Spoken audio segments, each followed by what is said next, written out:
ጤና ይስጥልን የገበያ ሚዲያ ተከታታዮቻችን እንደምን ቆይታችኋል? የካቲት 27 ቀን 2018 ዓ.ም ዕለታዊው ዜናችንን ይዘንላችሁ ቀርበናል። በያላችሁበት ሆናችሁ እንድትከታተሉን እንጋብዛችኋለን። ከሀገር ውስጥ እንዲሁም ከውጭ አዳዲስና ወቅታዊ መረጃዎችን አካተናል። እንዲሁም የሮሃ ፎሬክስ ቢሮ የዕለቱን የውጭ ምንዛሬ ተመን የምናሳውቃችሁ ይሆናል። በቅድሚያም አርዕስቶችን።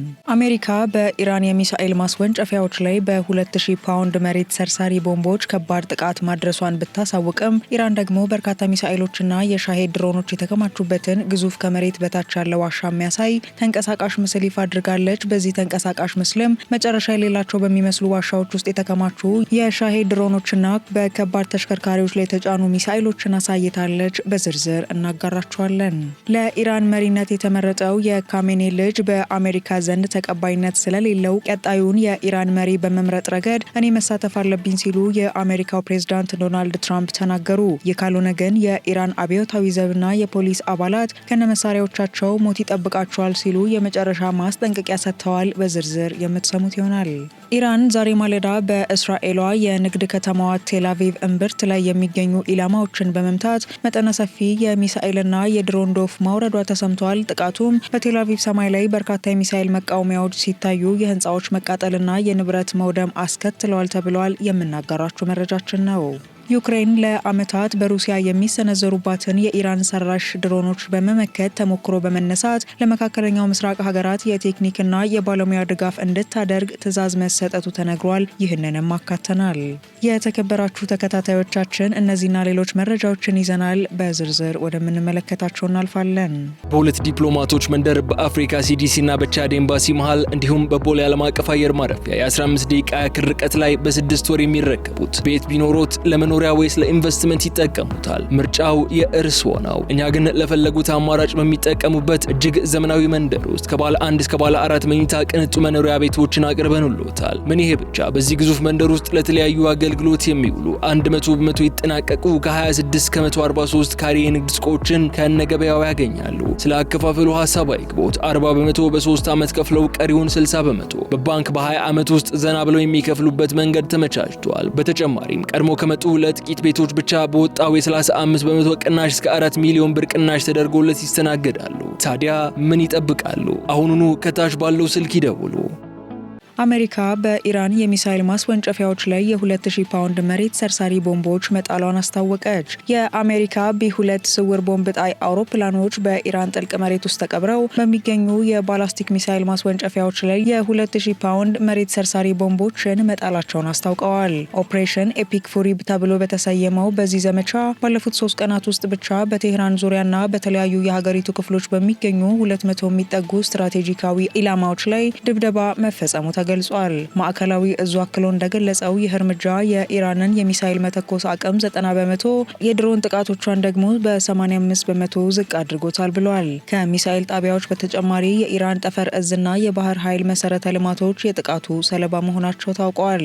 የአሜሪካ መከላከያ ሚኒስትር ሂት ሃክዜዝ በበኩላቸው ጥቃቱ የኢራንን ወታደራዊ መዋቅር የመገንባት አቅም ጭምር ያዳከመ መሆኑን ገልጸው የሀገሪቱ ኃይሎች በቀጠናው ያለውን ስጋት ለመቀስቀስ እርምጃቸውን እንደሚቀጥሉ አረጋግጠዋል። በሌላ በኩል ጦርነቱ እየተካረረ በመጣበት በዚህ ወቅት ኢራን በርካታ ሚሳኤሎችና የሻሄድ ድሮኖች የተከማቹበትን ግዙፍ ከመሬት በታች ያለ ዋሻ የሚያሳይ ተንቀሳቃሽ ምስል ይፋ አድርጋለች። በመንግስት መገናኛ ብዙሃን የወጣው የተንቀሳቃሽ ምስል ረጅም በሆኑ የኮንክሪት ዋሻዎች ውስጥ በረድፍ የተሰደሩ የሮኬት መተኮሻዎችና ሰው አልባ አውሮፕላኖችን ያሳያል። ይህም ኢራን የእነዚህን ጦር መሳሪያዎች በዝቅተኛ ወጪና በፍጥነት በብዛት የማምረት አቅም እንዳላት ጠላቶች ለምትላቸው ሀገራት ለማሳየት የተጠቀመችበት ስትራቴጂክ ተደርጎ ተወስዷል። ተንቀሳቃሽ ምስሉ መጨረሻ የሌላቸው በሚመስሉ ዋሻዎች ውስጥ የተከማቹ የሻሄድ 136 ድሮኖችና በከባድ ተሽከርካሪዎች ላይ የተጫኑ ሚሳኤሎችን ያሳያል። ኢራን በሀገር ውስጥ ድሮን ለመስራት የምታወጣው የማምረቻ ዋጋ ከ$20,000 እስከ $50,000 እንደሆነ ይነገራል።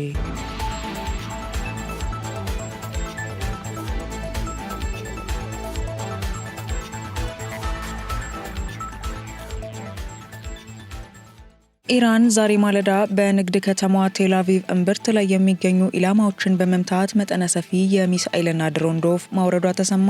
ዛሬ ማለዳ የኢራን ጦር በእስራኤል የንግድ ከተማ መሃል በሆነችው ቴል አቪቭ ላይ መጠነ ሰፊ የሚሳኤልና የድሮን ጥቃት መፈጸሙን ተከትሎ በከተማዋ ከፍተኛ ፍንዳታዎች ተሰምተዋል ተብሏል። ጥቃቱ የተሰነዘረው ደግሞ ኢራን ኦፕሬሽን እውነተኛ ቃል ኪዳን በሚል የሰየመችውን የአጸፋ እርምጃ በጀመረችበት ወቅት መሆኑን ዘሰን የተባለው ጋዜጣ አስነብበዋል።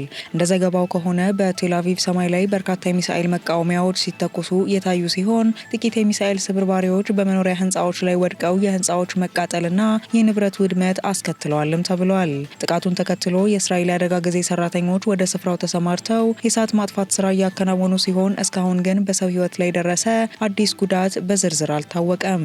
ይህ የኢራን ጥቃት የመጣው አሜሪካና እስራኤል በጋራ ኦፕሬሽን ሮኒንግ ላይን በሚል ስያሜ በኢራን ወታደራዊና የኒውክሌር ተቋማት ላይ የጀመሩትን ጥቃት ተከትሎ ሲሆን የአሜሪካው ማዕከላዊ እዝ ባለፉት ቀናት ውስጥ ከ30 በላይ የኢራን ጦር መርከቦችን ማውደሙንና የኢራንን ሚሳኤል የማስወንጨፍ አቅም በከፍተኛ ደረጃ መቀነሱን ገልጿል። በሌላ በኩል በሊባኖስ የሚገኘው ሄዝቦላህም ጥቃቱን በመቀላቀል በእስራኤል ሰሜናዊ ድንበር ላይ ሚሳኤሎችን በመተኮስ ላይ ይገኛል። ይህም ግጭት ወደ ጎረቤት ሀገራት ማለትም ኩዌት፣ ኳታርና የተባበሩት አረብ ኤምሬትስ እንዲስፋፋና የዓለም የነዳጅ ገበያ ላይ ከፍተኛ መናወጥ እንዲፈጠር ምክንያት ሆኗል። የተባበሩት መንግስታት ድርጅት ግጭቱ በአስቸኳይ እንዲቆም ጥሪ እያቀረበ ቢሆንም ሁለቱም ወገኖች ጦርነት ከመቀጠል ወደ ኋላ አላሉም። የአሜሪካው ፕሬዝዳንት ዶናልድ ትራምፕ በበኩላቸው የኢራን ወታደራዊ አቅም እየተደመሰሰ ነው ሲሉ መግለጫ የሰጡ ሲሆን የኢራን ጀነራሎች ደግሞ በቀጠናው የሚንቀሳቀስ ማንኛውንም መርከብ እናቃጥላለን በማለት ዝተዋል።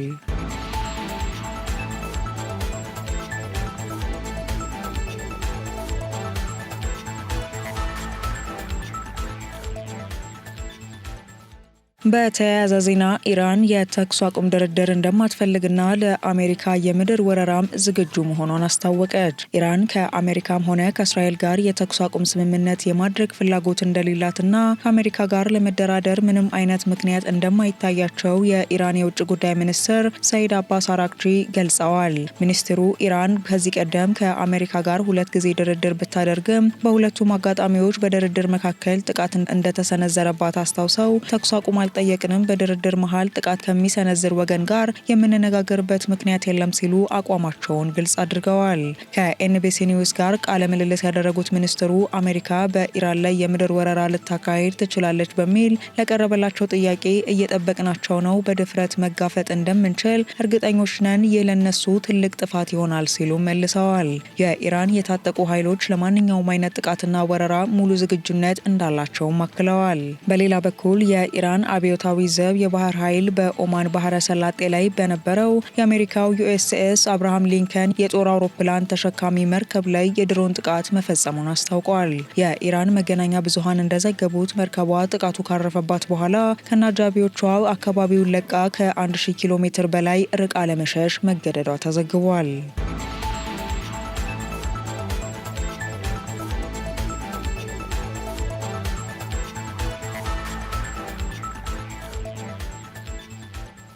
ዩክሬን የኢራንን ድሮኖች በመመከት አሜሪካና የመካከለኛው ምስራቅ አጋሮቿን ልታግዝ ነው።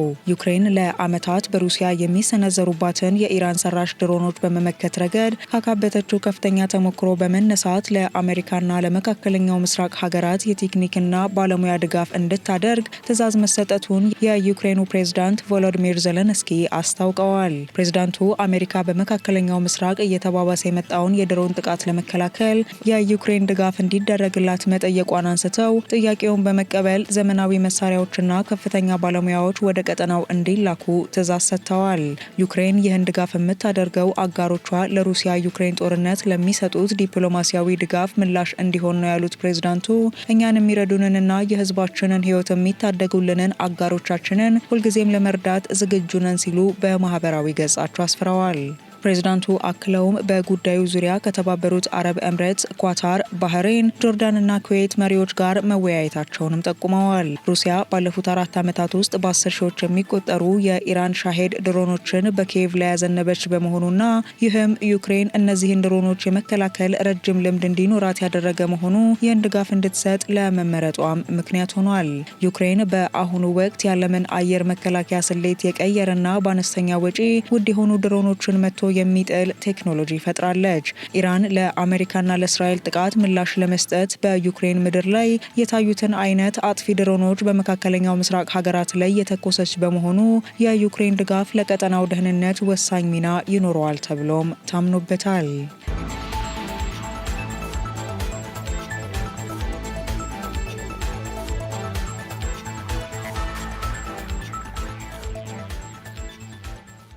ለኢራን መሪነት የተመረጠው የካሜኔ ልጅ ተቀባይነት ስለሌለው ቀጣዩን የኢራን መሪ በመምረጥ ረገድ እኔ መሳተፍ አለብኝ ሲሉ ፕሬዝዳንት ዶናልድ ትራምፕ ተናገሩ። የአሜሪካው ፕሬዝዳንት ዶናልድ ትራምፕ የኢራኑ መንፈሳዊ መሪ አያቶላህ አሊ ካሜኒ መገደላቸውን ተከትሎ ቀጣዩን የሀገሪቱን የበላይ መሪ በመሰየም ሂደት ላይ አሜሪካ ቀጥተኛ ተሳትፎ እንዲኖራት እንደሚፈልጉ አስታውቀዋል። ፕሬዝዳንቱ ከአክሲዮስ ጋር ባደረጉት ቆይታ የኢራን የወደፊት አመራር ከቀድሞ መሪ ፖሊሲዎች ላቀቀ መሆን እንዳለበትም አሳስበዋል። ስለሆነም የካሜኔ ልጅ ተቀባይነት የለውም ያሉት ትራምፕ የአሊ ካሜኔ ልጅ የሆነውና የአባቱን ቦታ እንደተካ የተነገረለት ሙጅታባ ካሜኒን ቀላል ሚዛን ሲሉ አጣጥለውታል። በመሆኑም የካሜኔ ልጅ ለእኔ ተቀባይነት የለውም ብለው እኛ የምንፈልገው ለኢራን ሰላምና ስምምነት የሚያመጣ መሪ ነው ሲሉ ተደምጠዋል። ፕሬዚዳንት ትራምፕ አክለውም የአሜሪካ ተሳትፎ አስፈላጊ መሆኑን ሲያስረዱ በቬንዙዌላ ያለውን የስልጣን ሽግግር እንደ ምሳሌ ሰው እንደ ቬንዙዌላ ዴልሲ ሮድሪጌዝ ሁሉ በዚህ የሹመት ሂደት ላይ እኔ መሳተፍ አለብኝ ሲሉ ገልጸዋል። በሌላ በኩል ይህ መግለጫ የተሰጠው አሜሪካና እስራኤል በኢራን ላይ የጀመሩት የተቀናጀ ጥቃት 6ኛ ቀኑን በያዘበት ወቅት ሲሆን የኢራን የባህር ኃይል የሚሳኤል ማምረቻዎችና የመገናኛ መሰረተ ልማቶች ከፍተኛ ጉዳት ደርሶባቸዋል ተብሏል። ትራምፕ እንደገለጹት ከሆነ የኢራን አየር ኃይልና ባህር ኃይል ሙሉ በሙሉ በሚባል ደረጃ ወድመዋል ብለው ለኢራን አብዮታዊ ዘብና ለፖሊስ አባላት መሳሪያችሁን ካላወረዳችሁ ሞት ይጠብቃችኋል ሲሉ የመጨረሻ ማስጠንቀቂያ ሰጥተዋል። በሌላ በኩል ትራምፕ አዲሱ መሪ አሁን ካልተመረጠ አሜሪካ ከጥቂት ዓመታት በኋላ እንደገና ወደ ጦርነት ልትመለስ እንደምትችልም ስጋታቸውን ገልጸዋል። ስለሆነም የቀድሞውን መሪ መንገድ የሚከተል ሰው ከመጣ ከ5 ዓመት በኋላ እንደገና መዋጋታችን አይቀሬ ነው ሲሉ ሂደቱን በቅርብ እንደሚከታተሉ አረጋግጠዋል። በአሁኑ ወቅት በቴህራን የሚገኘው የሊቃውንት ምክር ቤት በቀጣዩ መሪ ላይ ለመምከር ስብሰባ ቢቀመጥም በእስራኤል የአየር ድብደባ ምክንያት ስብሰባው መስተጓጎሉ ይታወሳል።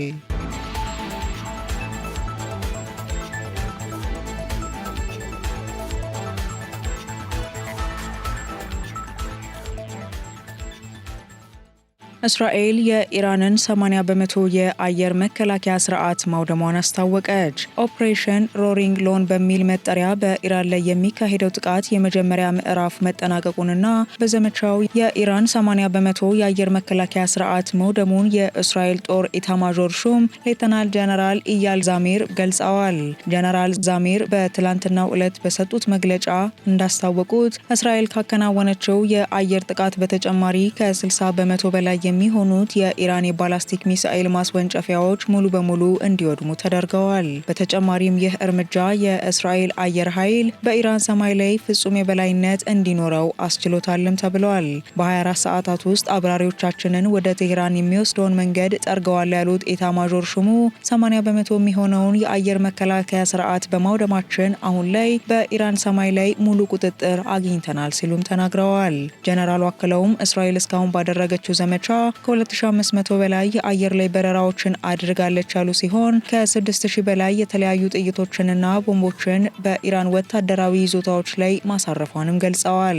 በሌላ በኩል ጀነራል ዛሚር አሁንም ስጋቱ ሙሉ በሙሉ እንዳልተቀረፈ በማስጠንቀቅ እያንዳንዱ ሚሳኤል ገዳይ ነው፣ ስጋቱ ገና አልተወገደም በማለት ህዝቡ ጥንቃቄ እንዲያደርግ አሳስበዋል። የእስራኤል ጦር አሁን ላይ ወደ ቀጣዩ የዘመቻው ምዕራፍ መሸጋገሩን የጠቀሱት ዛሚር በቀጣይ የኢራን የስርዓቱን መሰረቶችና ወታደራዊ አቅሞች ላይ ትኩረት ያደረገ ጥቃት እንደሚፈጸም ገልጸዋል።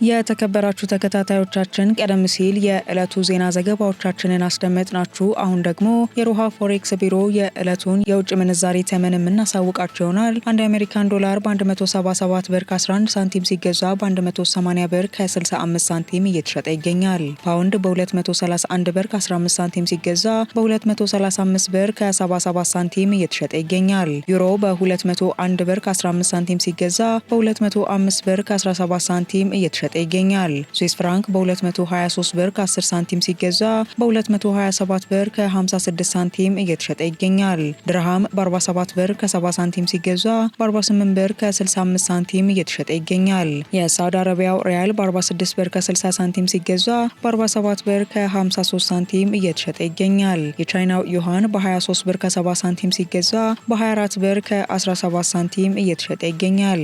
የካናዳ ዶላር በ123 ብር ከ35 ሳንቲም ሲገዛ በ125 ብር ከ81 ሳንቲም እየተሸጠ ይገኛል።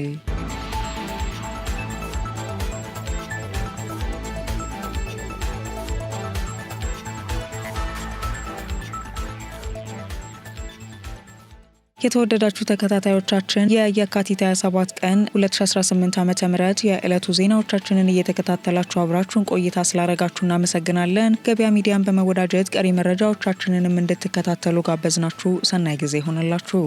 በሁለት ዲፕሎማቶች መንደር በአፍሪካ ሲዲሲ እና በቻድ ኤምባሲ መሃል እንዲሁም በቦሌ ዓለም አቀፍ አየር ማረፊያ የ15 ደቂቃ ያክል ርቀት ላይ በ6 ወር የሚረከቡት ቤት ቢኖሮት ለመኖሪያ ወይስ ለኢንቨስትመንት ይጠቀሙታል? ምርጫው የእርስዎ ነው። እኛ ግን ለፈለጉት አማራጭ በሚጠቀሙበት እጅግ ዘመናዊ መንደር ውስጥ ከባለ 1 እስከ ባለ 4 መኝታ ቅንጡ መኖሪያ ቤቶችን አቅርበንልዎታል። ምን ይሄ ብቻ! በዚህ ግዙፍ መንደር ውስጥ ለተለያዩ አገልግሎት የሚውሉ 100 በመቶ ይጠናቀቁ ከ26 እስከ 143 ካሬ የንግድ ሱቆችን ከነገበያው ያገኛሉ። ስለ አከፋፈሉ ሐሳብ አይግቦት። 40 በመቶ በ3 ዓመት ከፍለው ቀሪውን 60 በመቶ በባንክ በ20 ዓመት ውስጥ ዘና ብለው የሚከፍሉበት መንገድ ተመቻችቷል። በተጨማሪም ቀድሞ ከመጡ ለጥቂት ቤቶች ብቻ በወጣው የ35 በመቶ ቅናሽ እስከ 4 ሚሊዮን ብር ቅናሽ ተደርጎለት ይስተናገዳሉ። ታዲያ ምን ይጠብቃሉ? አሁኑኑ ከታች ባለው ስልክ ይደውሉ።